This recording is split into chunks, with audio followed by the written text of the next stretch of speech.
What's going on, everybody? Mortem here, this time bringing you a retrospective review for The Elder Scrolls III Morrowind. I would say one of the more prominent games in gaming history that really made a huge splash, and while much loved even when it released, it's well known these days for being a bit difficult to play by any metric of modern standards, which is why I personally had not completed the game for myself until very recently, basically for this review, as I had tried it, messed around Balmora and Vivec, two cities in the game, before ultimately putting it down, and I've done that several times over the years, in the pursuit of making content for this channel, which includes reviewing a lot of older games. Morrowind came out in 2002, by the way. I decided it was finally time to sit down and fully experience everything Morrowind had to offer, before offering up my own thoughts on what is almost certainly one of the most talked about games on the internet, and like any good content creator, I'm happy to lend my voice to 1,000 more in the endless pursuit of rehashing old news. Now, I want to kick this video off a little bit differently from my normal ones, with a small section of clarifications and basically explaining things I already know, because if you've ever talked about Morrowind online, you'll know almost right away that people love to backseat game on this one. So I'm going to put this stuff at the beginning of the video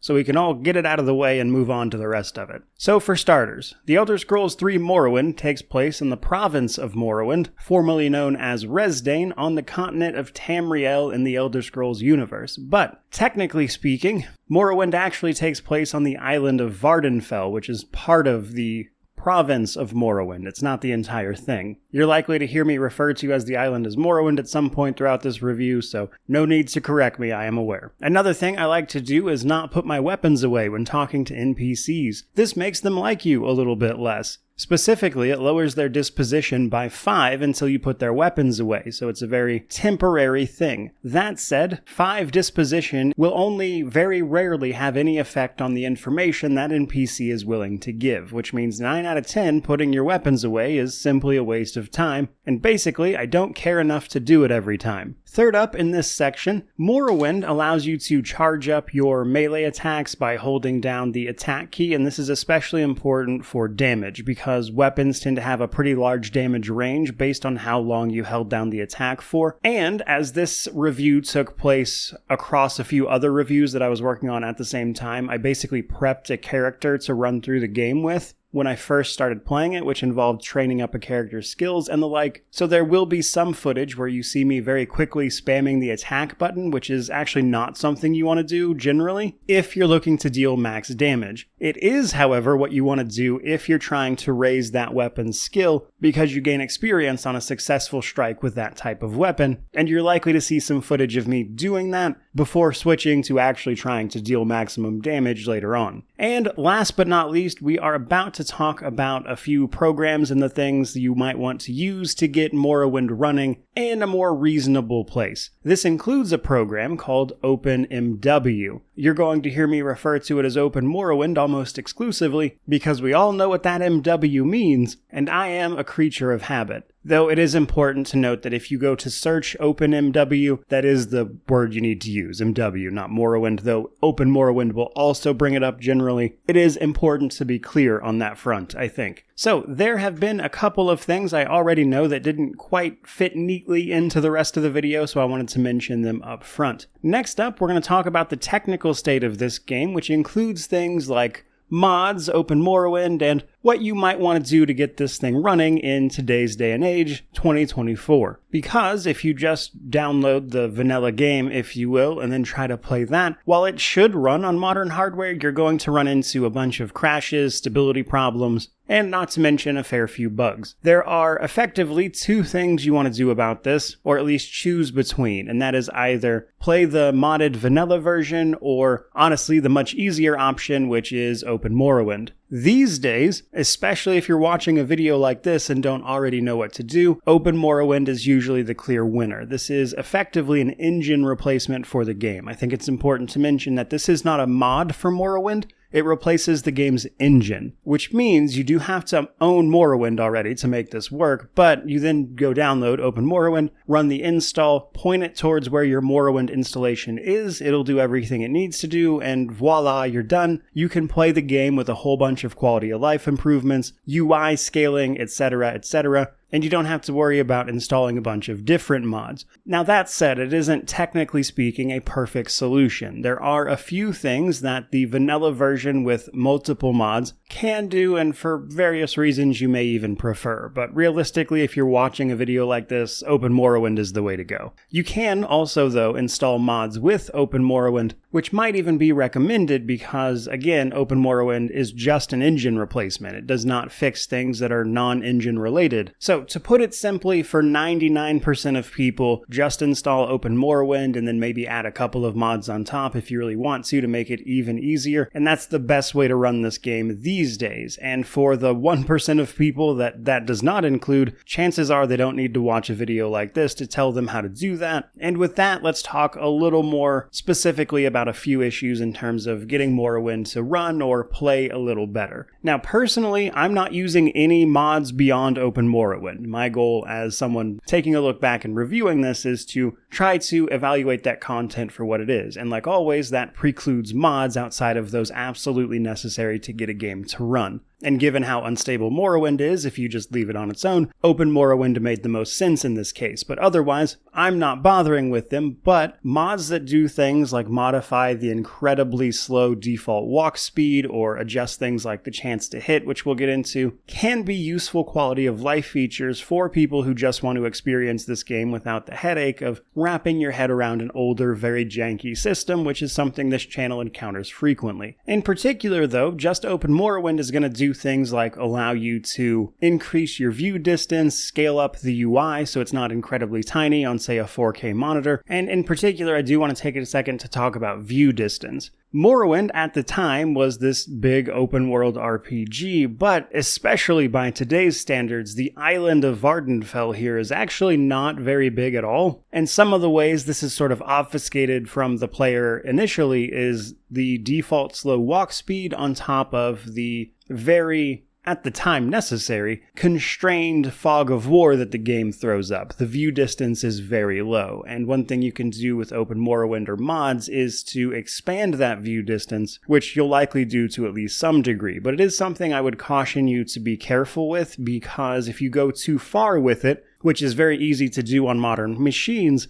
it kind of does ruin the mystique of the game a little bit when you can sort of just see across the island, basically. So personally, I found a good rule of thumb there for myself was to go to the town of Balmora and simply increase the view distance until I can see from one end of town to the other, which will help you avoid getting lost in more large, complicated places like Vivec City, while not at the same time ruining the atmosphere by allowing you to see across several biomes. But let's be real, right at the end of this section, I do want to mention, personally, I don't care much about the graphics of an older game, though plenty of people have a hard time getting around how Morrowind looks. That is where mods come in, plain and simple, either for Open Morrowind or the vanilla game. You can mod the game to push what it can do visually, and that is certainly a valid way to play, but it's not something I cared to fix or address in any way. So that's something to know, I suppose. Moving on to the story section of this particular game, which is probably the best time to mention that I'm absolutely going to be spoiling some stuff here, both in the main game story alongside the DLC even. The game is over 20 years old, it's incredibly well known, and while I get some people might want to learn about the game without hearing spoilers, that's fine. I would simply advise you to skip those sections of the video, and maybe simply go to the areas where I talk about the mechanics such as character creation or progression, because there are a few things I want to mention in regards to the story, namely being that of the Elder Scrolls games I've played, I think I can safely say Morrowind has the most compelling story by a lot. And then, combined with its very unique world, makes it no surprise that people still love Morrowind as their favorite Elder Scrolls title. But more specifically, and to the point, the game kicks off with you as a prisoner, which becomes a running theme in the Elder Scrolls. Specifically though, we're on a prison ship bound for the island of Vardenfell in Morrowind. We've been ordered to be released by the Emperor themselves, and shortly upon our release we'll start rolling our character, but before we talk about that, we'll talk about the story. Your only instructions though, upon being dropped off in the imperial town of Seyda-Neen, is that you've been given a package to then take to one Caius Casades in the nearby town of Balmora. they offer you instructions even, and then just this setup kind of throws you out into the wild world to do what you want when you want, but also it forces you to learn on the fly what Morrowind is all about, because if you've heard anything about Morrowind, it's likely it's more, let's say, unintuitive properties that take a while to figure out, and the closest game I could reasonably compare this to is actually the original Gothic, because it does a very similar thing, albeit on a smaller scale. So all at once, you have to get to grips with Morrowind's very alien landscape, odd creatures such as a silt strider, which forms the fast travel that can take you directly to Balmorra without you having to walk at all, but also with how the laws work here. For instance, you can murder someone if they attack you first, and it doesn't really matter, but if you attack them first, it's going to be a problem, which means doing things like instigating people into attacking you first is a very prevalent method of handling things later on. Another thing is that stolen goods aren't really a big thing in Morrowind, for instance, with the sole exception of trying to sell someone's things back to them if they're a merchant. Then they'll call the guard and attack you. And that's to say nothing of the very hostile environment filled with cliff racers initially, which can get pretty annoying over time, but also just many other things that want to kill you, including other sentient races, not to mention the Dunmer, which are very, let's say, unkind to Outlanders, or anyone not from Morrowind, basically. But sooner or later, you're likely to wander your way over to Balmorra, which I would say is the bigger starting area, as it kind of is a little microcosm of everything else the game has to offer, including guilds and things, which you'll be told to go sign up for to establish a cover, but also to get used to how the world is, and also the simple act of finding your way through it, as Morrowind doesn't do quest markers or things like that. They give you directions via individual quests that can then be marked down in your journal, which you'll likely have to reference to find more obscure things if you don't bother to simply look it up, of course. But once you've got all of that sorted out, you finally make your way to Caius. He's actually just going to have you investigate a few rumors after he incorporates you into the Imperial Secret Service known as the Blades. He's going to have you investigating the Nerevarine prophecy and the Sixth House. Seemingly just local politics at first, but as you solve more and more problems, explore more of the world, including Vivec City, where you'll get sent to gather information from his informants, it quickly becomes apparent that the Nerevarine prophecy, as it's called, isn't so much a prophecy as a very tangible thing that could be happening, and in fact, the Emperor sent you here because he thinks you might be the Nerevarine, which just so happens to be the reincarnation of one Indoril Nerevar from Morrowind's ancient history, specifically related to the province's mortal tribunal of three living gods, who are walking among its people, shepherding them. However, lately, they've all retreated to their appropriate strongholds while fighting off things known as the Blight, ash storms,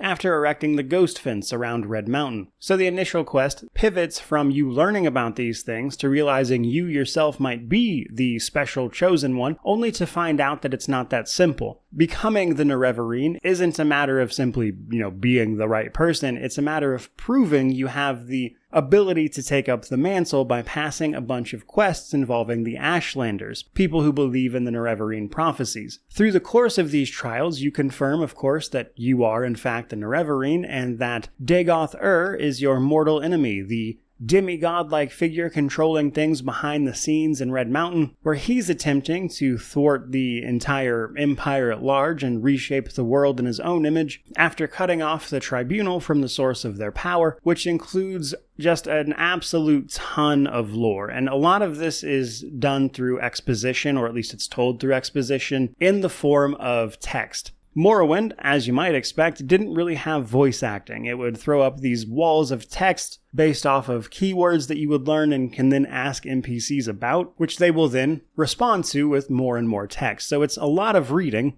but this allows them to really go deep on the lore and the explanations, and because of all those things, I can honestly say that while certainly very dated, Morrowind's main quest is by far and away the best Elder Scrolls main story I've actually played through. It starts off very small, and then through effort on your part, both in terms of simply getting a character that can fend for themselves in this world alongside actually performing deeds through the main story, you grow in power over a long course of time before eventually becoming to embody the Nerevarine, the one fated to save Morrowind largely from itself, not to mention ancient grudges. And it's incredibly well done even before you start examining and breaking down very specific lore bits, like for instance, Indoril Nerevar was murdered by the Tribunal, or at least that is one variation of the story told. And the game plays around with the very real concept of the unreliable narrator. In fact, you can talk to Vivek later in the game and ask him about this specifically, and he explains that as far as he's concerned, the Tribunal didn't murder Nerevar, and he's published an official statement to that effect, basically, in the form of a book. But he also acknowledges that you have no reason to trust his word on that, and you can make up your mind on the matter however you please, but it doesn't really change the right here and now. And the story, while encompassing the unreliable narrator aspect of things, does a really great job of embodying what the Dunmer people are all about, the people who actually call Vardenfell and Morrowind home. It's definitely a land of extremes and duality, and it feels like in many ways the main story actually leans into that and encompasses that into the narrative itself, which makes it feel especially immersive even today. And that's without even going into detail about Dagoth-Ur as a villain. Dagoth-Ur actually used to serve in Indoril Nerevar as a faithful lieutenant before he turned on everyone else and ultimately got his house banished from the history books, which is why everyone refers to it as the Tribe Unmourned, or the Sixth House. So without going into a full quest-by-quest breakdown of the main story, I think the main thing I want to get across here is that even today in 2024, I was very pleasantly surprised by how engaging this story was, because I think in more recent years with Bethesda's other titles, I've largely just gotten used to the main story of their games being,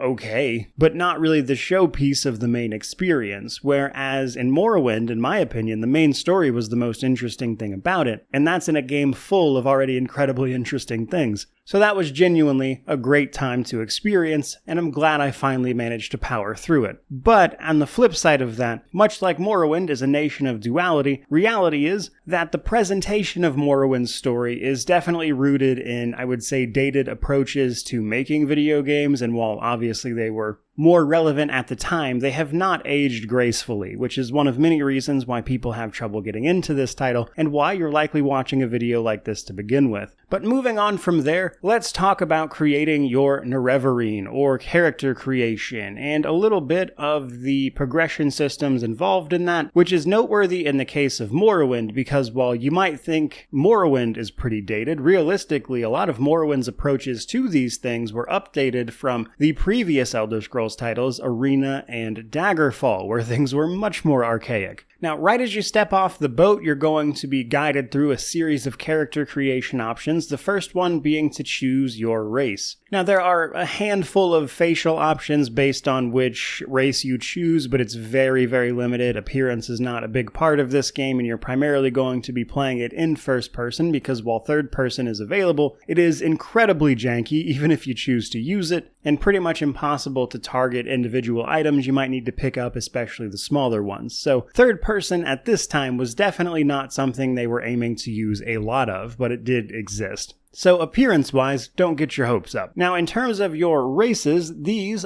outside of just, visual flavor, come with all sorts of skill bonuses, which you can see to the right there. Those are the things they are naturally better at. And then they also come with their own unique special effects. These are much more impactful than their more recent entries. In this regard, I think Oblivion was actually the middle ground between Morrowind and Skyrim's races, as you might reasonably expect, but whereas they are functionally useless in Skyrim, to be honest, most of the time, in Morrowind, they are incredibly impactful, or at least they can be. For instance, Nords are just completely immune to frost damage. They also get a huge buff to their endurance, which can make the early game, when combined with a particular star sign, incredibly easy. Now, in general, I still wouldn't say you have to let any of these bonuses dictate what kind of character you want to play. For instance, if you want to play an Orc Mage, go crazy, you can do it. Because thanks to Morrowind's progression systems, everybody is going to end up overpowered in the end. This is, nonetheless, a very impactful choice in the early game by a lot. Probably the most important thing to know, though, or at least in my opinion, is that Argonians and Khajiit in this game cannot wear boots at all, and they can only wear open-faced helmets. This means that some of the best items in the game, which happen to be boots, and in some cases good helmets, are not things that those characters can use, and while even they will end up very overpowered in the end, like I played through most of this as a Khajiit, that is, kind of by default, because of those things, arguably the worst way to go. Now, following on to that, we will then enter the census office where we'll be given a few different choices about how to select or create our class. We can either answer some questions and have a class picked for us, pick a class from the official class list, or create our own custom class. Now, we'll get into progression in a separate section of the video, but very generally, this is important because it determines how you're going to level up. Every class has a specialization, favorite attributes, alongside major and minor skills. If you've ever played Oblivion, you should be relatively familiar with this, but there are a few minor changes worth noting. For starters, there are major, minor, and miscellaneous skills. In this game, major and minor skills will level you up, whereas miscellaneous is then everything else that won't level you up, compared to Oblivion's just major and miscellaneous, basically. The main difference here being that we get a different bonus to the skills from our major and minor skill lists, but you'll ultimately pick 5 of each of them, and leveling those skills up to their base, whatever that happens to be, to 100 is what is going to allow you to level up, and thus determines your max level, which means there's a bit of variance to it, but for most people it's going to be in the ballpark of level 70. Your favorite attributes, of course, get bonuses to those specific attributes. Agility is incredibly important because that is going to be your chance to hit if you're a melee character, and then endurance gives you your life pool, but we'll go over those in detail here in just a minute. The other thing is your specialization. A class's specialization determines how fast they level up those particular skills.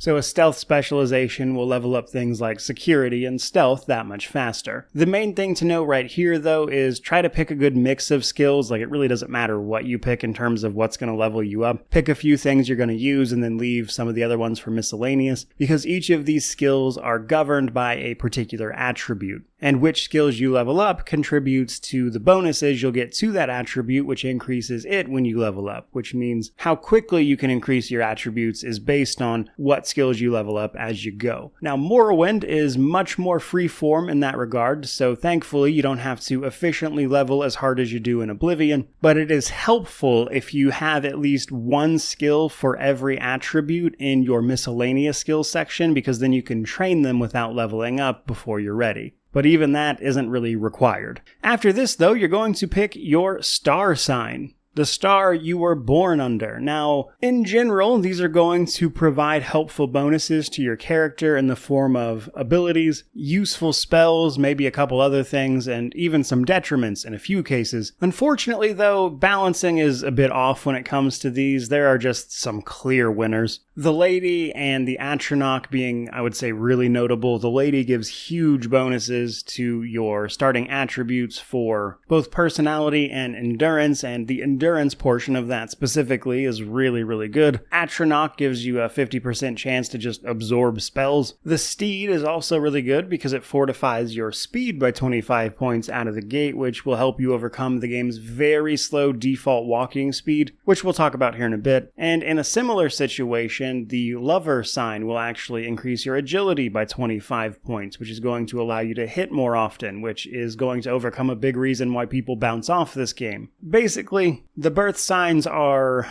kind of on extreme ends of the spectrum. They're either really bad or they're really good. And it does depend a little bit on what kind of character you're trying to make, but generally speaking, you want to pick one of those ones. And that brings us to the progression systems of the game. Now, right away in the progression systems portion here, I do want to point out a very big difference between this game and Oblivion, and that is level scaling. You see, technically speaking, Morrowind does have a little bit of level scaling, but it's incredibly minor, and then you have a game like Oblivion, which has, frankly, too much level scaling to the point where it ruins significant aspects of the game, especially in the later parts of it. But the absence of that very over-the-top amount of level scaling, on top of just subtle tweaks that Morrowind has, such as a lack of restrictions on the number of times you can train a skill per level, meaning that you can effectively buy levels with gold if you really want to, or use that gold to potentially force a maximum bonus on an attribute every time you level, and just the fact that the level cap in Morrowind is going to be higher than it is in Oblivion makes for a character progression system that is much harder to get wrong, even if you're doing it very poorly, if that makes sense. You would almost have to try to make a character that is not overpowered by the end of the game, and even then you might still be unless you're just being willfully bad. So in that way, Morrowind's system is a little more foolproof, but the trade-off there is that Morrowind's system is just a little more obscure by the very nature of the game this time around. especially with dice rolls and things happening behind the scenes, such as the chance to hit, which means half the battle there is simply just knowing what you're doing. So first up, let's talk about Morrowind's attributes. Strength, intelligence, willpower, agility, speed, endurance, personality, and luck. These are your primary attributes, and in combination with your skills form the various ways you can impact the calculations that go into the dice rolls behind the scenes. Oftentimes, to a bit of a lesser degree, your attribute will contribute to the success of its associated skills, but to a much lesser degree than the skill itself. To that end, starting from the top, we have strength. This is going to affect your weapon damage, your carrying capacity, of course, and your maximum fatigue or stamina plus your health. Intelligence is going to affect your maximum magicka, alongside how successful you are with alchemy and enchanting. Then you have willpower. This makes you more likely to succeed at casting spells, alongside your resistance to paralyze and silence effects, and also your maximum stamina. Agility, in my opinion, probably the single most important stat overall, because agility is going to affect your weapon hit rate, that is to say, your chance to actually hit something with a melee weapon, which is always useful. It also affects your resistance to being staggered or knocked down when you are hit by enemy attacks, alongside your evasion, your chance to avoid being hit, your maximum stamina, as well as playing a role in a variety of sneak-related skills such as sneaking, pickpocketing, lockpicking, etc. Speed, also a very important one, as it just very generically increases your character's movement speed, and given how slow you walk when this isn't maxed out, it's pretty important to get it raised very quickly, provided you want to go anywhere fast. Endurance is going to affect your starting health alongside the amount of health you gain every level, meaning it's important to max this out quickly. It also increases your maximum stamina, including the rate at which you regain that stamina, and it causes you to lose stamina slower when you're doing things like running around. Personality is something that seems kind of boring at face value, but I thought was also very useful. It affects the success rate of persuasion attempts, and thus things like haggling as well, but personality also passively increases the initial disposition you have with any of the NPCs you're going to meet. And that's the part I found the best, because if you max this out, you'll very often run into characters that you actually have a pretty high disposition with right out of the gate, which can actually cause you to be able to skip the persuasion options or the need to basically do anything besides just talk to a character, which can certainly reduce a few headaches. And then, last but not least, there is luck. Luck, just like in Oblivion, affects basically every dice roll behind the scenes in-game in a minor way. It doesn't govern any skills and thus can only be increased by 1 per level, but very generally, luck increases your chance to be successful at everything your character attempts to do. With that said, let's actually talk about Morrowind's skills system. It's divided up into major, minor, and miscellaneous. Increasing major and minor skills based on your class, of course, will determine what levels you up and when. 10 levels of any combination of these will grant you a character level and a bonus to your attributes based on the skills that leveled up during that time, including your miscellaneous skills. So, for instance, all of the skills that are governed by strength, when increased, will give a bonus to your strength for that level, up to a maximum of +5 to that attribute if you've increased 10 strength skills in that time. Now, much like Oblivion, this does create a system where you could potentially pick a class that has all of those skills as their major or minor skills, and thus making it impossible to actually reach the maximum bonus for that attribute in a given level. However, because Morrowind lacks level scaling and things, that is less of a big deal, but it's still kind of annoying to me as a system mechanic. But the good news is, like I mentioned a little bit earlier, Morrowind does not have a limit on the number of times you can find a trainer to increase these skills per level. In Oblivion and Skyrim even, the cap on that is 5 per level, period, whereas in Morrowind you can do it as many times as you have money and can find a trainer for. So if you have gold, not only can you buy levels, you can buy maximum attributes if you find the right trainer to increase that skill, which means you can level entirely through trainers if you really wanted to. In spite of that though, Morrowind's skill system is very much so a level by doing system. As you perform these skills successfully, you will increase your experience with them. Now, in some cases, that makes leveling a skill a little more difficult. In other cases, that makes it very easy. For instance, if you can survive the hits of an enemy, leveling up weapon skill is incredibly easy because you can spam really fast attacks that deal minimal damage, and with a max agility, you're likely to hit pretty often, which means you're very quickly leveling up the skill for that particular weapon type.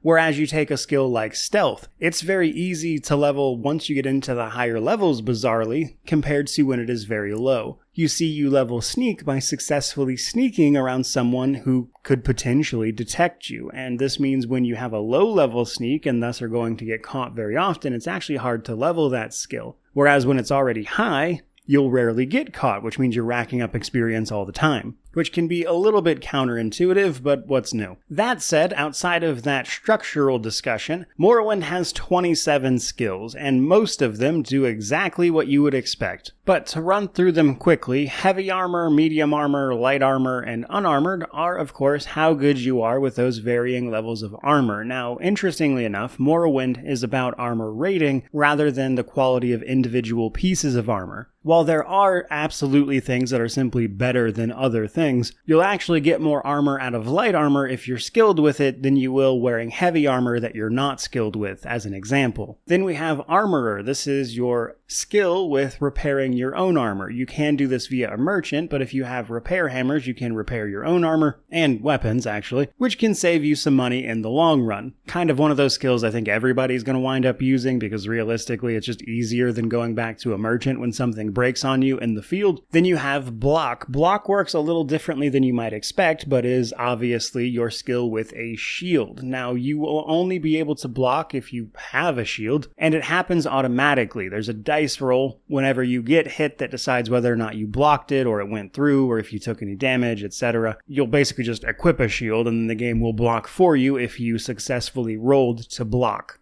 Nonetheless, though, the higher the block skill, the better your chances of doing just that. Sneak is self-explanatory. It's your ability to remain unseen, and like pretty much any Elder Scrolls game, it can be incredibly strong, thanks to damage multipliers applied from hitting things from stealth, which means if you really want to, the stealth archer is alive and well in Morrowind. Though in general, I will say that ranged builds can be a little weird with the animations and stuff, but you can definitely do it. Then you have athletics. This determines how quickly you run or swim, and I do mean run because it does not affect walking speed at all. Mercantile, as always, determines your ability to get good prices in shops, but realistically, I kind of think Mercantile sucks in Morrowind even more than normal, just because you're going to get so much gold in Morrowind. So much more than you need, I might add, and realistically, it just wasn't a necessary skill, especially since all of the shops have a capped gold amount they can sell you anyway, at least per day. So it's there if you want it, but it's extremely tedious to use in my experience. Then we have Speechcraft. As always, your ability to talk to people, and basically this allows you to persuade NPCs to either attack you outright so you can kill them without penalty, potentially even run away from you, or simply raise their disposition through the admire option. Now that said, when it comes to Speechcraft, you can actually make a speech spell, if you will, that will increase your disposition with a given character for any length of time, but I mean realistically 1 or 2 seconds will pretty much do you. So not a skill that is explicitly required, but can make a few things a little bit easier if you really want to. Security, on the other hand, handles both lockpicking and trap disarming. Now traps are not really things you trigger by walking into a tripwire, for instance, in later games, but rather some chests, doors, etc. can be trapped and you need to turn that trap off with a probe if you don't have the key, which is also done via security. And then obviously lockpicking is lockpicking, though here there's no little mini game for it, it just happens. You either roll a dice, you're successful, or you're not. Everything besides that, however, is either a weapon skill or a magic skill. Now this is important because A, Morrowind has a lot more weapon types than the later entries do, with you having the ability to use things like spears, katanas, tantos, a few other things, even things like throwing stars. So it's important to know what skill those things happen to be governed by, which the tooltip for them will tell you. And while each weapon type has its benefits and its detriments, for instance, spears have a great range compared to other weapons. Ranged weapons obviously have their ranged approach. A big thing raising these skills is going to do for you is increasing your chance to hit with that weapon alongside your agility. Basically, if you're not good with a weapon and your agility is low, you're going to have a very hard time hitting anything with it, regardless of how good the actual weapon is. But then we have the magic skills. Basically, all the different schools of magic you could potentially use. This is going to govern, of course, your ability to use these things. The biggest thing this affects really, though, is your chance to successfully cast a spell, because whereas melee weapons have a chance to hit, spells have a chance to fail. Basically, your success rate at actually casting the thing, which is shown as that red bar underneath your spell slot, and essentially, if your skill with the associated spell school is low, you're going to have a real hard time actually casting that spell. But in general, magic is very useful to everyone, and in some places required because things like the levitate skill is extremely useful for getting around the island of Morrowind, which we'll talk a little bit more about when we get to the gameplay section of this particular video. With all that out of the way though, the main thing really to know is that again, at the end of the day, every character you make in Morrowind has the potential to get to a point where they will be very overpowered compared to everything else they run into once you start doing things like maxing out attributes, skills, and obtaining weapons and the like, and maybe even potentially making use of the enchant skill, which is going to allow you to enchant your own gear, of course, with even more powerful effects, though even this isn't really necessary because some of the items you'll get in this game are outrageous. Which is a good time to talk about gear, the other big form of progression, and gear in Morrowind is an interesting thing because, as with any RPG, it's pretty much what you'd expect. Over time, you're going to find better stuff with better armor rating based on your skill and things you would like to utilize for their specific attributes and bonuses to your particular things. But gear can also be incredibly situational in Morrowind. For instance, you can get an amulet of a divine intervention spell, which will teleport you back to the nearest shrine, which means I don't have to try to cast it myself, which can be really helpful if my skill for that school of magic is really low. I can just pop on this amulet and cast it guaranteed. On the flip side of that, as I just mentioned, you can also enchant gear to have incredibly overpowered bonuses if you've got the gold and enchant skill to make that happen. Some of which you're likely to do through guilds and things. They can offer a variety of services, especially the Mages Guild being able to enchant things for you if you don't have the necessary skill to do it yourself. But rather unsurprisingly, in an RPG, you're going to be able to find a variety of ways to increase and progress your character to do ever more wild and crazy things, which is, I would say, probably one of the most fun portions of Morrowind and really any Elder Scrolls game, and that is finding the bounds of the system or breaking the bounds of it in fun ways. Because while all of the skills and things I just mentioned typically cap out at a value of 100 in terms of your investment into them, they can be increased further via other means, and in some cases, they still retain the additional effects they would from that increased value. For instance, acrobatics, your ability to jump long distances, which honestly, just even on its own, maxed out, is very, very useful as it does things like reduce fall damage, which means I can just jump over obstacles, I can jump across gaps and things, and it makes you much more maneuverable than you might expect in a game that looks this way. In fact, I found acrobatics to be one of the most useful skills, but it goes from being incredibly useful to being downright broken and hilarious if you make items and things or exploit certain things that can boost it well above 100 and send you flying across the island in a single bound, provided, of course, you have the means to survive the fall, which means another sort of, I would say, unspoken progression of Morrowind is going from someone who starts the game being thrust into an alien world, unsure of where to go or what to do even, trying to get by, only to then become a sort of demigod-like being bounding across the island in a single leap if you really want to, which I would say really encapsulates about the biggest progression curve you could manage. That is to say, being unceremoniously killed by low-level mobs to absolutely decimating anything and everything, even if it breaks the actual game. Which is probably a good time to switch directions and start talking about the world and gameplay of Morrowind. You see, unlike, I would say, many of Bethesda's other titles, the world comes first in Morrowind, and I think that's why it made such an impact on people. Like, yes, sure, there is a main story, you're the Nerevarine, if you actually manage to pass the trials anyway, and you have a role to play in this world, but the world itself and the world building really come first before everything else, which is why the game's introduction to how the world works, how the laws work, how the people are here, what they value, what they don't, things like embracing their ancestor worship and how that's juxtaposed against the very recent religion of the temple, the people who worship the tribunal as living gods as compared to the Daedra that came before them, or maybe simply the crazy mage lords living in giant mushroom towers of Sadrith Mora, or the incredibly odd cantons that you'll find make up Vivec City, for instance. And if you want to have any impact on this world at all, you're going to have to learn about it and understand what it is before you can make any real meaningful change, even through the process of the main story. And I would say, when it comes to this portion of the video and the game itself, that's what mattered to me the most. Despite not having all the, I would say, modern bells and whistles of even other Bethesda titles, things like their Radiant AI system, NPC schedules, because they're just static here, the world still feels alive, alien, and unique, even in 2024, and that's really saying something.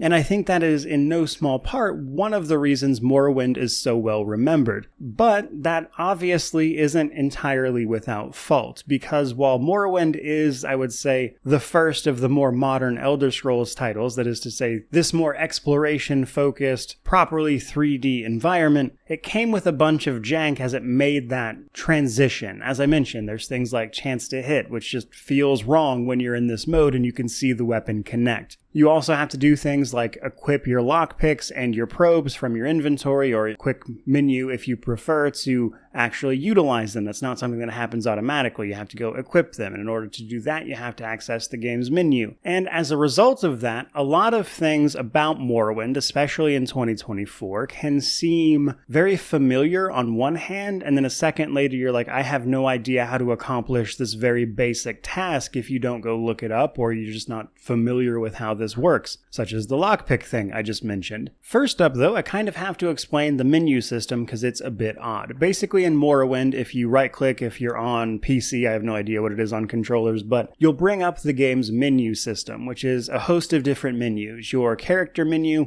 your inventory menu, your map menu, or your magic menu, for instance. Each of these allows you to navigate the appropriate thing. Now, in terms of your inventory, everything kind of just gets dumped onto this pane, and if you want to equip something, you simply drag it onto the paper doll representation of your character, and it gets equipped. Probably a good time to mention that Morrowind has a lot more armor and equipable slots than other entries do. For instance, each of your pauldrons is a separate item slot, each of your gloves is a separate item slot. You can also wear things like a skirt over greaves, for instance, which allows you to get an extra enchantable slot. You can also wear pants and a shirt under your armor and everything, so there's a lot more slots to equip things to, which means you can do a lot more if you understand how to layer all of those different inventory slots. And that's actually kind of a system it feels like they went back to in something like Fallout 4 even, where there's a sort of layered system to the armor there. But nonetheless, these menus are where you're going to interact with most things. But the thing is, they also don't really stop the game from being played either. While it's kind of hard to see, there's actually a little square in the upper right pane of every single one of these menus. And if you hit that button, you can toggle it to stay active even when you're not actually in the menu screen, which means you can do things like pin the map if you're trying to see exactly where you are on the world map. So while it might seem a little odd initially, it gets surprisingly intuitive, another way in which this game bizarrely kind of reminds me of Gothic, which is interesting to me at the very least. But then let's talk about actually moving through this world, because while you can go either first or third person and run around this world like you would just about any other Elder Scrolls world really, there's the big open world area. You can go up to any given house and potentially enter it, which loads you into a separate cell with everything going on there. There's a few important things to know here as well. For starters, there's no quick fast travel. There is fast travel via the game's mini transportation systems, but unless you have a teleport scroll or something like that, you can't fast travel, which means you're walking most everywhere. NPCs don't give you quest markers or anything for their quests. They give you journal entries, which usually come with various directions to individual things. utilizing landmarks more often than not, and in some cases this is fine. In other cases I found that the directions were incredibly poorly given, which makes finding the thing half the battle, especially since once you know where it is forever, and you can just find it again very easily, which means the first playthrough is very hard to replicate because a significant portion of this game is finding your way through it for the first time, and once the mystique of that is gone, you can sometimes be left with just the janky awkwardness of it, especially since the only locations that will get marked on your map are major locations. There are all sorts of minor dungeons throughout the game, such as ancestral tombs of the Dunmer, mines here and there even, and none of those are actually properly marked on your map. You can usually find the entrance of them on your local map, which is to say not the world map, but this means even if you found something once, finding it again if you weren't paying attention might prove a hassle, though luckily most major locations can get marked on your map, so it's not as bad as it sounds. But basically, traversal around this world is a big portion of this game, which is where the transportation systems come in. Morrowind doesn't have a traditional fast travel system, but it has a lot of fast travel. The thing is, you have to find it. Now, initially, I can see how this can be a little bit annoying, truth be told, but honestly, I think Morrowind's approach to fast travel is actually really great once you get used to it, because it basically takes fast travel and transitions that travel into very lore and world-appropriate forms of it. For instance, we have the Silt Striders I mentioned much earlier, these weird flea-looking things that you can ride on the back of to various towns, and they have their own little network of other Silt Strider places they can take you.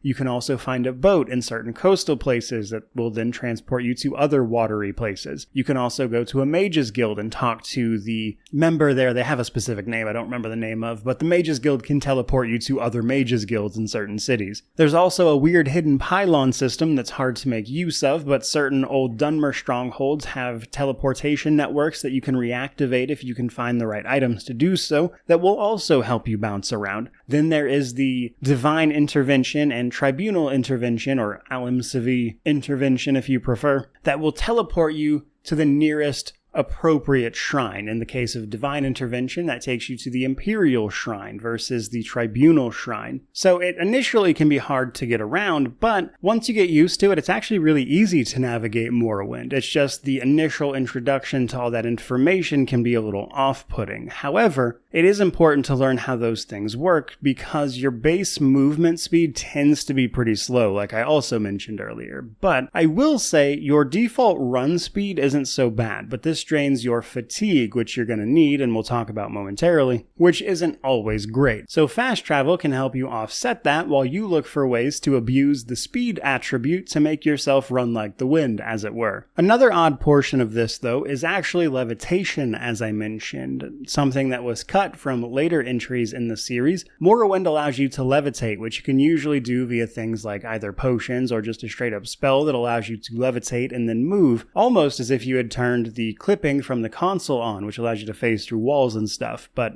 instead of phasing through walls, you can just look up and move that direction. This is actually really cool because they leaned into this in Morrowind. There's a lot of hidden stuff that you can only access via levitation, and in fact, some story areas are really difficult to get to if you don't have it. So they took what could have been a really busted mechanic and instead leaned into it, gave it a timer, spells, secrets to find even, and they made it an integral part of the game, which I thought was a really cool thing to see. Especially since with things like acrobatics, you can break the game anyway, so why not give you this? Nonetheless though, the world is also filled with all sorts of NPCs, and it's probably worth a mention that if you're used to the games or the series' later entries, NPCs in this game are static. They don't really move around much. Some of them might have like a patrol route that they'll walk, but they don't move very far. Shops are always open, and while occasionally certain NPCs will be teleported to different places for various quests, you don't really find them out walking around. Everything's kind of set in stone. This comes with a few noteworthy things. For starters, every NPC you run into has a disposition towards you that's based on quite a few different factors, but basically however you built your character.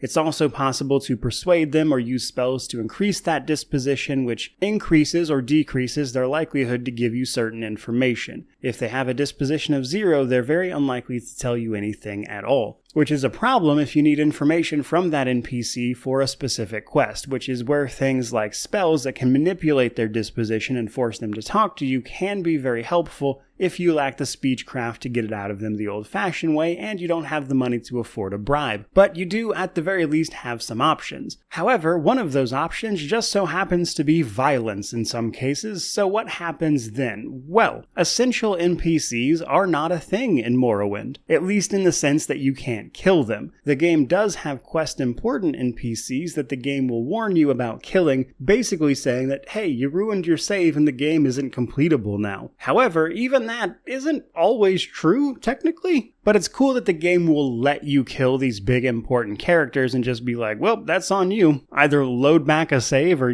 deal with the consequences. And I appreciate that approach to things, especially compared to immortal NPCs that we see these days, that admittedly Radiant AI systems don't really allow for in some cases. But nonetheless, you can kill basically anyone in Morrowind, and the game will just tell you, while that might have been a bad idea, you're certainly welcome to do so. Though I will say that in a couple instances, the game is actually wrong about this. It will give you that message even if that character doesn't matter anymore, or sometimes they're just flagged wrong and you'll get that message for characters that it actually doesn't matter at all if you kill at any point. So it's not foolproof, but you can kind of see what they were going for there, and I appreciated it. But next up, let's talk a little bit about the world itself, the atmosphere, what the island of Vardenfell and the province of Morrowind are all about. Because they're an odd alien people. You see, the Dunmer, as it were, settled Morrowind a long time ago, back when it was known as Resdayn, several thousand years ago. And when they originally settled the land, they weren't even known as Dunmer. They were called the Chimer and had golden skin compared to this bluish gray with red eyes they have now. It was during this time that one Endoral Nerevar forged a working relationship with the already present Dwemer over a common enemy, which was the Nords, which led to all sorts of wars between them, which forged a friendship between Nerevar and the dwarf king Dumak. This, unfortunately though, ultimately led to a war, specifically known as the War of the First Council, which ended during the Battle of Red Mountain. And while the details of that are murky, it ultimately ended with the deaths of both leaders and the rise of the modern tribunal, Almalexia, Sothasil, and Vivec, all of which tapped the heart of Lorkhan at the heart of Red Mountain, which gave them their godlike powers, and to all of the Chimer people at the time were effectively living gods at this point, though the tribunal was not supposed to do this. They were not supposed to use the heart of Lorkhan, and as a result, Azura, the Daedric prince for who the Nerevarine prophecy is relevant, cursed the Chimer people, which turned them into the Dunmer, changing their golden skin to its ashen grayish blue appearance now. I've seen some theories that Azura did this to make them look more like her as opposed to the Chimer look of the still current tribunal, simply to remind them that the Dunmer people would always belong to the Daedra that they worshipped, one of which was Azura, which I think is a cool theory, but nothing confirmed. All of that is important because that kind of talks about what the Dunmer are all about, because Morrowind under the tribunal changed significantly as it effectively kind of went out with the old, in with the new in terms of things like religion and ancestor worship, with the tribunal themselves often representing some of the various facets of Dunmer culture, such as Vivec's duality, leading to his buoyant armigers on one hand that can uphold things like courtesy and like almost knightly questing, only to turn around and then stab people in the back whenever it's necessary, which is the case with a guild like the Morag Tong, which is an officially sanctioned Assassin's Guild, and things like that are just really interesting to see because they make this culture feel unique, and that's before you even talk about the alien look of everything, like the giant mushrooms, the bizarre flora and fauna that you don't really see anywhere else. And while I don't want to explain every little detail of it, because we would be here for hours upon hours, but basically it's fantastic lore and it's interesting history, and it goes a long way to explaining why the Dunmer are the way they are and why they are so at odds with the Empire, who recently took over Morrowind and has all these forts and things dotting their landscape where they very clearly don't get along with a lot of the Dunmer people, but even some of them they do, and this is reflected in the Dunmer people's great houses. Dunmer society is largely divided up into various houses, especially the great houses. We see 3 of them in Morrowind, but there are more, and I actually wanted to mention these specifically because in having a conversation with Vivek at the end of the game, you can ask him about the great houses, and that conversation, that bit of dialogue, added so much more context to what the houses are and what they're supposed to represent, at least in my mind, that I never even knew about before playing this game, which is, in one of the ways, a reason I think playing this game has so much to offer people, even in today's day and age. But basically, you can ask Vivek about the great houses, and he talks about what they represent. For instance, House Hlalu, which is on good terms with the Empire and focuses on trade and things, is meant to represent potential Dunmerry future where they can incorporate themselves into modern tradition while still maintaining a lot of who they are. Then there's House Dress, which doesn't feature in the game, but Vivek mentions is representative of the Tribunal's past, savage adaptation to their surroundings. Then you have House Redoran, which Vivek often sees representative of himself, that is to say, bound to honor and ideals even if things don't always work out. And I thought that particular conversation was just such a cool thing that I've never heard anybody talk about when covering Morrowind, so I wanted to share it with you. Bizarrely though, we are far from done, because we still need to talk about Daedric Quests and the guilds. Now, both of these are very different in Morrowind from their modern interpretation. So there are a handful of Daedric Quests in Morrowind, but the catch is there's only 7 of them, and they're not as, I would say, crazy memorable as a lot of the ones in, say, Oblivion or Skyrim, but they still do have their moments. For instance, the Sheogorath one is particularly notable because you have to kill a bullnetch with a fork, which is certainly a tall order. Azura's quest, which you can do, sees you settling a bet between her and Sheogorath. Boethia's quest sees you re-establishing a big statue of Boethia, and all of these still give you great rewards and artifacts. But because there's only 7 Daedric quests, really, you might be wondering where all of the artifacts come into play that are,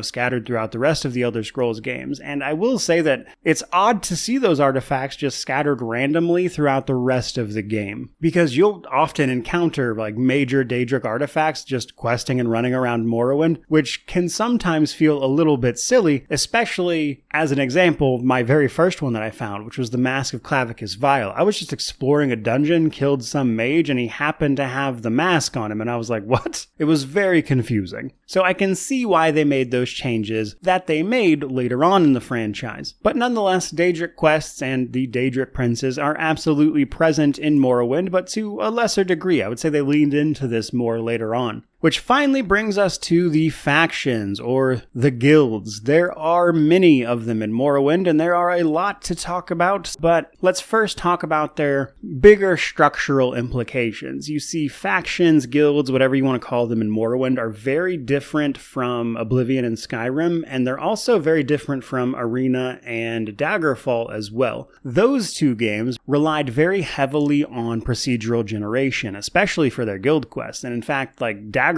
there were plenty of factions, but they were all very procedural in nature. None of it was scripted quests you were doing. And then you have the more modern iterations of Oblivion and Skyrim who have guilds and factions with a very clear narrative arc. Morrowind is kind of in between those two things. None of it is procedurally generated, but it also doesn't have huge plot narratives outside of one in Blood Moon. Realistically, a lot of the guilds are having you handle more simple, localized trouble that is relevant to the guild, and in some cases even has a small side story arc, but rarely encompasses this big sweeping narrative that takes up the entire guild. In fact, I would say the closest you'll get to that is the Thieves Guild and Fighters Guild, which are having a back and forth that can play out a couple of different ways depending on how you do the quests. As such, as I go over these guilds and factions, some of the information is going to be a little more general simply because that's kind of just the nature of the quests here. But before we dive into that, a few other things to know. There are a few different factions throughout the game that are mutually exclusive. This is mostly the Great Houses. You can only join one of those, and then if you're not careful, things like the Fighters Guild and Thieves Guild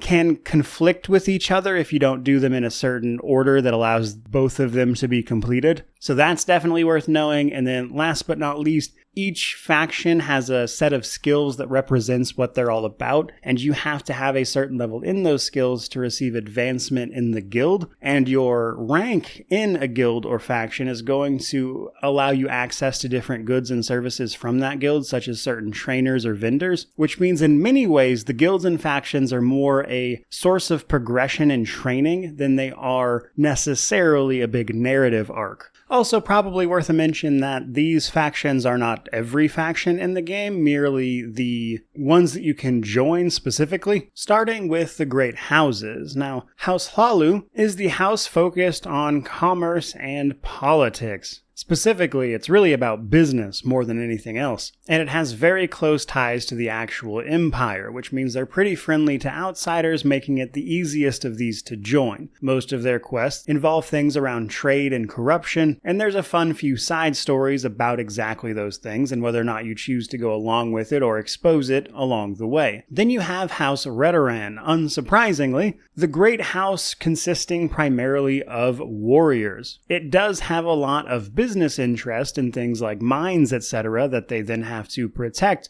and they ultimately respect other warrior caste groups more than anybody else. If you've made a straightforward melee fighter type character, that makes this house kind of a very easy one to jump into. Now, I will say it shares a lot in common with something like the Fighters Guild though, but obviously showcasing the unique ties to Morrowind as a province and how that connects to things like the Ashlanders, for instance. So it's the Fighters Guild with a bit of Morrowind flavor, if anything. Then there's House Telvanni. Of the great houses, I think this is probably the most unique one to join because it's just very different. You see, House Telvanni is made up of great mage lords, many of whom don't even like each other. They're all very isolationist. They all spend time in their own respective mushroom towers pursuing their own interests, but nonetheless, they are sort of the mage-oriented house. A lot of the quests for this particular house simply revolve around doing favors for the individual mages on the council, though just straight up killing them is also an option, which you might do in service of the main quest, realistically. But they're a lot more interesting to me than the other houses from a narrative standpoint because they're all very ego-obsessed mages, and as a result of this, they tend to do things like take a very might-makes-right approach to even their own inter-house relations, and they also employ things like slavery pretty regularly. Moving along, though, we then have the Blades. Technically a joinable faction, but this is like the main story type thing. The Blades themselves are, of course, the Imperial Secret Service sworn to protect the Emperor,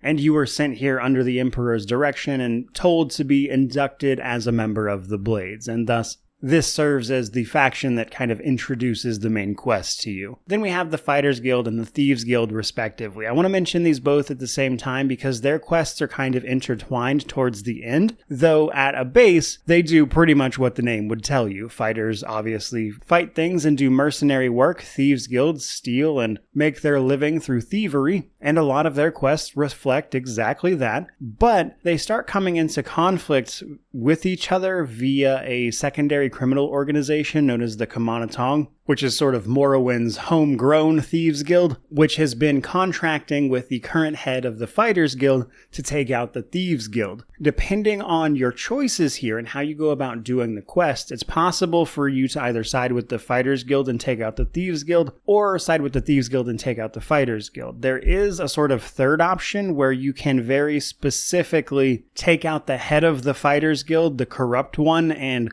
install yourself as the new Fighters Guild head after having killed specifically the corrupt people, which allows you to complete both the Thieves Guild and the Fighters Guild questline in like the best way possible, but there's sort of some interplay there, and it can go one of a few different ways. And as far as like guild quest lines go, that's about as involved as it gets in Morrowind. Pretty cool overall though, honestly. But then we have the Imperial Cult. This is the Imperial religious order. They worship the 9 divines and have a sort of awkward relationship with the Tribunal Temple, the primary local religion. The Imperial Cult, however, sees you doing things like requesting donations from various places, tracking down artifacts and items for individual characters, and it's a decent place to get an idea of how Imperial workings are. But these quests end with a series of quests that involve going and getting a bunch of artifacts, and if you complete them, you'll have a chance to meet an avatar of certain divine characters, that is to say gods, or the Aedra, which can net you some select special items, which I thought was really cool for a guild that was otherwise a little boring. On the flip side of that, though, we then have the Imperial Legion. These are the military forces of the Empire, and I would say, as far as the factions go, this is probably the one I would say definitely don't miss, because it does such a great job of capturing the tension going on between the occupying Empire forces and the native Dunmeri forces. In fact, one of the first quests you get involves you needing to secure a land deed from a Dunmeri woman about the rights to a mine who had her husband die recently, and it turns out that her husband didn't just die, he was murdered by an Imperial soldier. However, this was not an officially sanctioned thing, it was more just a rage moment for that soldier, and you have to sort out the ensuing mess, which can go one of a few ways. So while there's no big arc to it, it just does a really great job via its questing, showcasing the tension in the region. And, again, you get some great artifacts at the end of it when you duel the Knight of the Dragon for his title. Next up is the Mages Guild. Honestly, pretty straightforward. It's mage stuff. If you want to be a mage, it's a great place to learn and do that. A lot of their quests involve magical anomalies, gathering ingredients for things like alchemy even, solving some local drama between mages, but later it gets a lot more interesting when you find out that the Mages Guild has been investigating the local Dwemer ruins, or the Dwemer or dwarves if you prefer, and you can then investigate some of what happens to them. And while you don't get any concrete answers, because the series is likely never going to answer that question directly, it's still a really cool direct in-game thing where you're going to these ruins, investigating, and trying to find out exactly where, to the best of your ability to guess anyway, what happened to the dwarves specifically. And then there's also an optional quest at the end where you can be asked to kill all of the House Telvanni Magisters, because House Telvanni and the Mages Guild really hate each other. So that's fun. Then we have the Tribunal Temple, another great piece of world building that shows you how people are worshipping the Tribunal and the three living gods, with a lot of their quests revolving around making a pilgrimage or going around and healing the sick, helping the needy, that kind of thing. And it ends with a few quests to go around to various Daedric shrines before taking over the role of leader of the temple. And also, you get some pretty cool artifacts at the end, which is always nice. Another great one that kind of introduces you to some of the best lore about the game, which is Vivek's sermons, for instance, in which he's, speaking directly to the Tribunal Temple through books or sermons, if you will, which I thought was really cool. Now, the last on our joinable factions thing here, or at least main factions, we'll talk about that in a second, is the Morag Tong, the officially sanctioned Assassins Guild. Now, this one I thought was going to be really fun, but I waited to do this until the very end because I was like, oh man, if I kill all these NPCs, that might mess up other quests somewhere. Thing is, though, by the time I got around to doing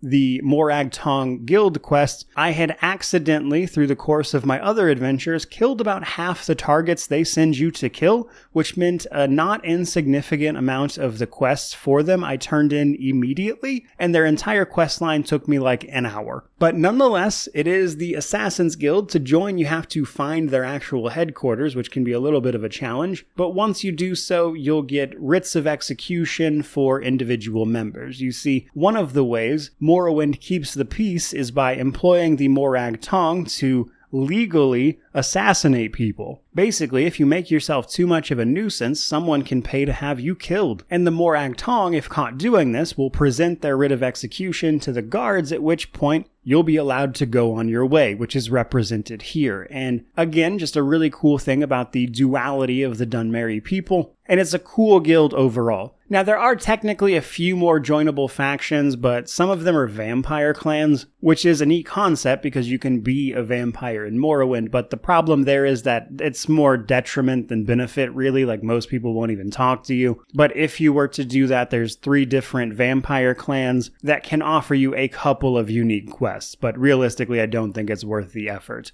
And then there's the East Empire Trading Company, which is a DLC-specific faction that we'll talk about during the DLC section. Now, all of that does finally bring us to combat. Combat is not Morrowind's strong suit, just straight up. Perhaps unsurprisingly, for a deep world-building based RPG from 20 plus years ago, and I'm sure you've seen it on screen up to this point, it's not going to blow you away, which is interesting because, like, in terms of weapons and things, you have even more options than, say, the modern stuff. But realistically, I don't think the combat of this game is going to blow anybody away. For starters, because it's a mix of the 3D screen here, but also dice rolls. When you're in melee, you're rolling a dice to see whether or not you hit that character. When you are casting a spell, there's a chance that you might fail it. And one of the key portions to that equation, or that dice roll, is your fatigue level. You see, fatigue ultimately affects most everything you do in Morrowind in some way, but most notably in combat. Basically, the green bar, your stamina or your fatigue, has like a 25% window of effect on your chance to hit or your chance to fail a spell. Basically, the lower it is, the worse off you are. Doing things like running or sprinting or using melee weapons in combat eats up your fatigue. Honestly, there will come a point in the late game where even when it's completely bottomed out, it's not really going to affect anything and you'll still usually hit like 90% of the time, but you definitely need to be aware of it as a concept. Like pretty much every RPG, combat comes down to melee, ranged, or casters. Now you can equip a spell and a melee weapon at the same time. You press F or R, at least on a keyboard by default. I don't know what the controller keys are for it, to switch between either your spells or your equipped weaponry. This means you can swap to your spells on the fly and cast potentially spells and then do a little bit of melee in a sort of battle mage situation, which is very effective as always, especially since like everybody benefits from healing, for instance. Ranged weaponry is pretty straightforward. There's just a lot of them. There's things like darts, throwing stars, your standard bow and arrow type stuff. Arrows can have magical effects. The bow itself can have magical effects. And the sneak archer is alive and well in Morrowind if you want it to be. And in fact, it can be really strong potentially, because if you can use something like acrobatics to get above to a place an enemy cannot reach you from, then you can pretty much kill them by exploiting the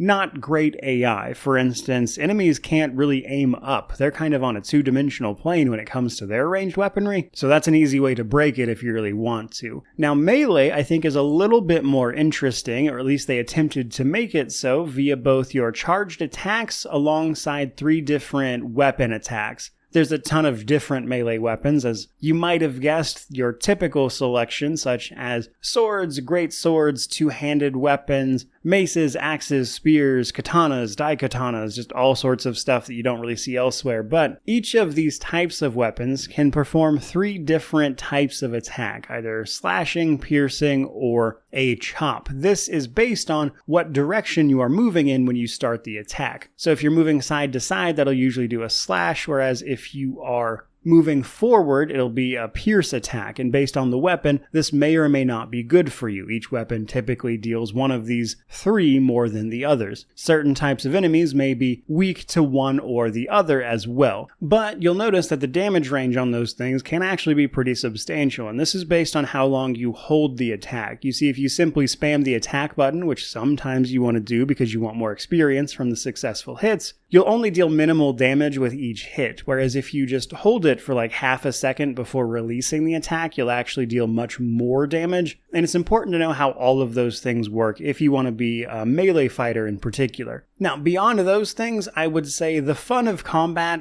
and where you can at least try to make it fun, is simply utilizing all different sorts of various magical effects. Now, enemies will also do this. A lot of enemies get very carried away with paralyze in this game. They love to paralyze you, which means doing things like resisting magical effects via resist magic enchantments can be really important for you, or simply having a way to cure those issues. It's also possible for enemies to destroy your armor via spells, and you to do that to them, effectively stripping them naked mid-combat, rendering them defenseless. So that, alongside a host of just normal enchantments, like, your standard fire, shock, cold damage, you also paralyzing enemies, or doing even more fun stuff, like, again, just sort of breaking attribute things, can be a lot of fun, which is important to remember as you're traipsing across the countryside being attacked by the 1000th Cliff Racer today. Realistically, though, I don't think anyone is going to look back at Morrowind and tell you how incredible the combat was. It's really just how much enjoyment you can get out of it via the spell effects and things that are available, because this is the area where modern games just kind of win, hands down. I wouldn't pretend to tell you Skyrim's combat is incredible or anything, but it's better than this. And truth be told, I think even Oblivion's is a little more interesting in this regard, simply because of how janky and odd it is as well. But Oblivion and Morrowind do share one thing in common, and that is that you can utilize all sorts of spell effects to make the combat more interesting, even if it doesn't necessarily rise to the levels of other things. But on the plus side, you do still have a ton of options. So even if it's not great, you can certainly mess around with it and hopefully find something you like, which I think is about the best you could hope for in this case, because it has not aged nearly as gracefully as the world and story of this game has. Speaking of, though, let's talk now a little bit about the DLC for Morrowind. Morrowind got 2 big DLC expansions, Tribunal and Blood Moon. Tribunal does a pretty good job of wrapping up the story with the Tribunal, if you'd guess it, alongside introducing some fun things at the same time. Whereas Blood Moon feels a little more experimental, and while it's honestly pretty cool, it also weirdly showcases, I would say, experiments with their more modern approaches to things. Like, for instance, the East Empire Company is a very different faction from the rest of the factions throughout the game, which I thought was cool. And that's to say nothing of the fact you can turn into a werewolf and play out a few different quests. But let's start with Tribunal. Tribunal starts with you being attacked by the Dark Brotherhood from the second you start the game until the time you go deal with that problem, which you'll probably want to do decently quickly, or at least go talk to people to get those attacks to stop, because getting interrupted while you're resting and trying to level up gets real annoying real fast. Upon doing so, though, you'll be directed to someone who can teleport you to the mainland, specifically to the capital city of Mournhold. When you arrive at Mournhold, you find things are a little tense between King Helseth, the leader of the Dunmerry people, and Almalexia, a member of the Tribunal, who has gone from being a loving and caring god to retreating inside her temple, caring only for her own power and desperately trying to hold on to it. Now, this is an interesting one in terms of when you complete it. I think Tribunal plays the best after the main story, but you can technically go do it at any time. Over the course of it, though, you'll be initially sent on tasks to help out the surrounding people, deal with cults and things, as the Tribunal temple's power is waning via the main story happenings.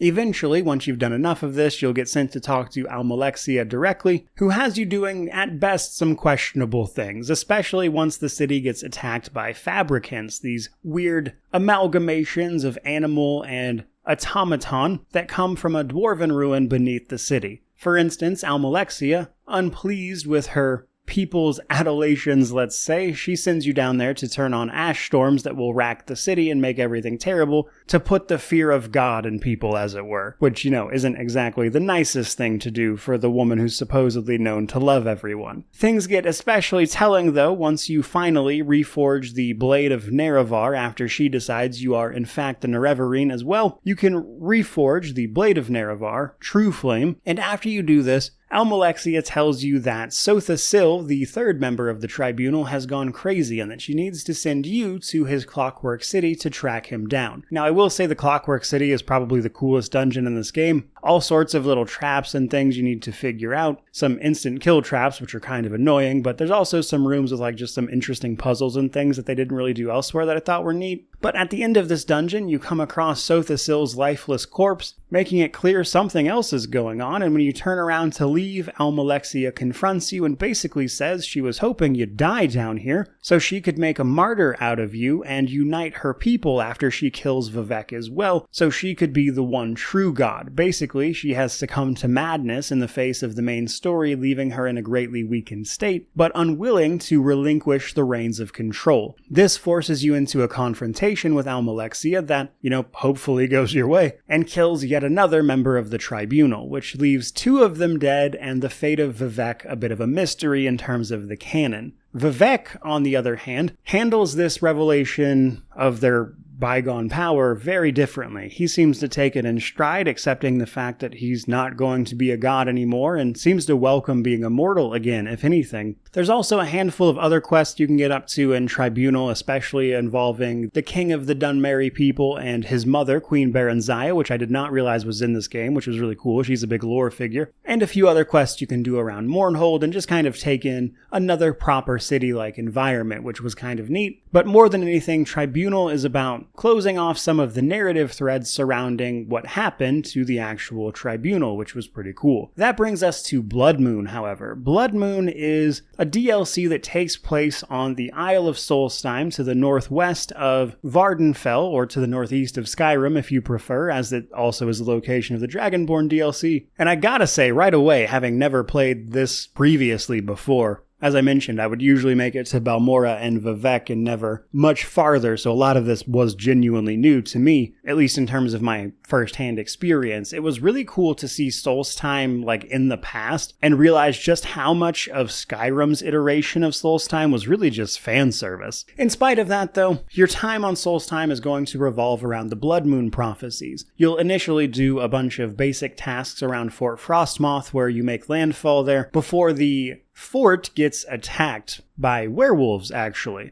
The guards here think it might have had something to do with the skull up to the northeast, so you go to their village to investigate, only to discover the Blood Moon prophecy, calling for a time when the Daedric Prince Hircine calls for a hunt and descends upon Solstheim with his werewolves. The werewolves then abduct the leader of the Skull, and then later a frost giant known as Karstag, before ultimately abducting you and forcing you to take part in Hircine's game. Honestly, pretty cool main quest. There's even potential to become a werewolf yourself if you choose not to cure the disease, and if you do this, the last act of Solstheim will be a little bit different, though realistically, I don't think the quests are very good on the werewolf side of things, and being a werewolf is, as with a vampire, more of a detriment than a benefit or anything cool, so it's not really worth it. But it is something you can do. Now, bizarrely, and just as a weird complaint, the maze as part of Hircine's game, which is like the end-game, in-game content, if you will, is like crazy difficult. They start throwing these werewolves at you that have like 2 or 3 times the health and striking power as the werewolves you'll meet on the actual island, and they just throw tons of them at you all at once, like 3 or 4 regularly at a time, back to back, and they'll just chew through even a max level character's health.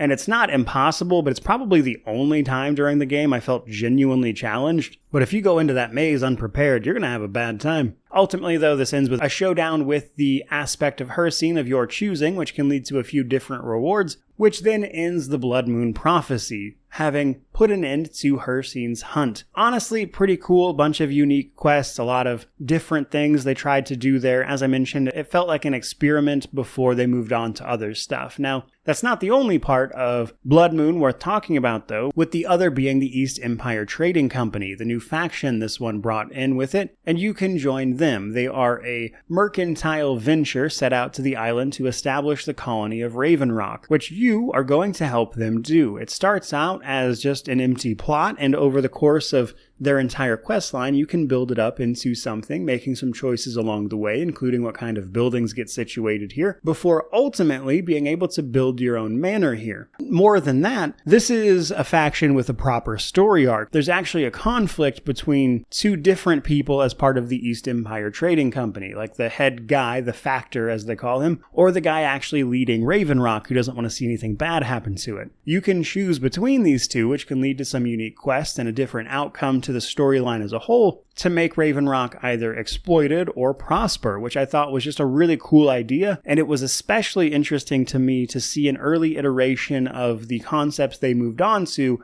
with glorified narrative arcs in their guild lines later. Though you do have to be a bit careful with this DLC as a whole, it is especially easy in this one to break both the main quest and the East Empire Trading Company quest if you don't complete the quests in just the right order. And that's not an engine thing, that's more of like a scripting thing. It's not even a bug, like just one of the quest outcomes for a few of those quests leads to either the main story being uncompletable or you getting kicked out of the East Empire Trading Company permanently. So you need to keep a lot of saves if you plan on doing that, but otherwise, very cool expansion. Which brings me to the Steam Deck section of the video. If you want to play Morrowind on the Steam Deck, you can absolutely do that, and it is relatively easy if you use Open Morrowind. Simply go to the desktop mode of your Steam Deck, go to the Discover app for Linux-based systems, find Open Morrowind or OpenMW if you prefer, or what you'll actually need to type in to find it. Download that, point it towards your installation of Morrowind on your Steam Deck, and it'll do what it does on desktop because it is designed to work on Linux systems as well, and that's going to allow you to play Morrowind on your Steam Deck natively. And because the requirements of that game are so low, it should have no trouble doing so. So if you want to play Morrowind on the Steam Deck, chances are you probably are. I doubt anybody was waiting on this video, but just for simple confirmation's sake, yeah, you can absolutely do that. Which brings me to the positives, negatives, and then we'll kind of wrap this thing up. So on the positive side of things for Morrowind in 2024, the world and the main story hold up so incredibly well to this day.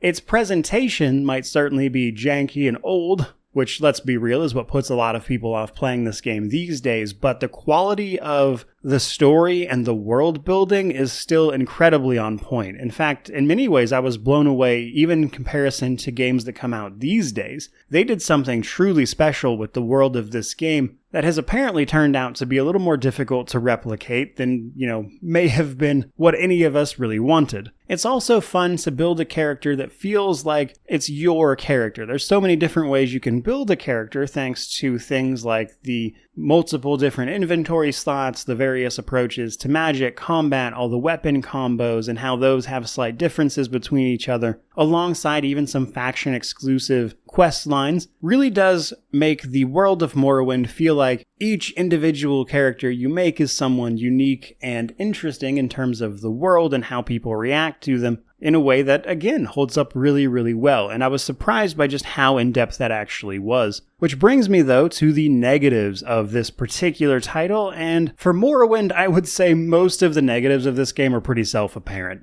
The age of the game, certainly not doing it any favors. A lot of its systems have not aged gracefully. It got caught in that transition period for 3D and dice roll type stuff behind the scenes that just doesn't quite land, and while there's a suspension of disbelief in something like an isometric game, reality is seeing your weapon hit an enemy in 3D and just, technically missing and doing nothing feels bad. It's also incredibly easy to break most stuff without even realizing you've broken it. Doing certain quests in certain orders can absolutely mess stuff up. It's easy to jack up the main quest if you go to certain places too early. A lot of their messages about whether or not you broke the main quest can actually be inaccurate as well, and that's something you see through the entire game and its DLCs. It's also pretty safe to say combat is not this game's strong suit, and that's where I would say the series improved the most, especially since some of Morrowind's progression systems, while less impacted by a level scaling system that is atrocious in Oblivion, for instance, still isn't great. Like the fact that I could potentially make a character and make it impossible to get the max bonuses for the attributes does kind of suck. It doesn't matter as much in Morrowind, so it's not a huge deal, but that's still not a well-designed system at the end of the day. But basically, Morrowind's negatives are exactly what you see when you're looking at the game. It's the reason why people find it so hard to get into, and why people look to videos like this on YouTube instead of playing it through for themselves, even though it's so readily available these days. And yet, somehow, Morrowind shines in spite of those things. Which brings me to my conclusion. My conclusion for Morrowind is an odd one. Realistically, though, I'm mostly just happy I finally got through this game, finally experienced all this for myself, because I gotta tell you, as an RPG YouTuber, it's a little embarrassing to have to tell people I hadn't finished Morrowind, so it was about time I got around to it. And it was through that process I can safely say that the main story and the world are incredible. I think they hold up to this day, like remarkably so. I was a little shocked by how moved by some of this stuff I was, like those conversations with Vivek that I was talking about, and hopefully that just the length of this video has made clear. And yet, in spite of those things, it's not an easy game to get into. A lot of the systems just don't feel good to play anymore. many games have gone on to improve that specific aspect by leaps and bounds, which unfortunately a lot of them just don't retain the interesting world and things. So on one hand, yes, Morrowind's incredible. It would be great if more people could play it. But those barriers to entry that keep people from playing it are very real, which is a shame because if you can get past those things, there's one hell of a diamond under there. Luckily for everyone though, whether you're on the fence about it or not, it's pretty easy to get a hold of Morrowind. In fact, you can oftentimes find it for free in a few places. You can buy the Steam version for, I think it's like $20 base price, but it's on sale all the time, so you can pick it up for like a couple bucks at most. I think I got my copy years ago for free even. So while certain things about Morrowind make it hard to get into these days, unlike a lot of other very old titles, it is remarkably easy to get your hands on it and get it running. So while you might not be feeling this game today and its older systems, luckily for everyone, if you ever happen to change your mind and want to see why Morrowind is so well loved for yourself like I did, it's incredibly likely it'll be there waiting for you. Which I think is the appropriate place to end this particular video. If you watched this entire thing, just a tremendous thank you. This is going to be an incredibly long video. So really, if you made it this far, thank you very, very much. This was a real treat for me to finally go back and do after so many failed attempts at playing it for myself. And reality is I would not get to do those things if it weren't for people like you watching this part right here. So I certainly hope you enjoyed the video as well. If you did, don't forget to like, comment, subscribe, maybe share it with a friend. YouTube can never have enough retrospectives on Morrowind after all. But in any event, truly, just thank you so much for watching. I really do appreciate it. May you wander in wisdom and have an amazing day.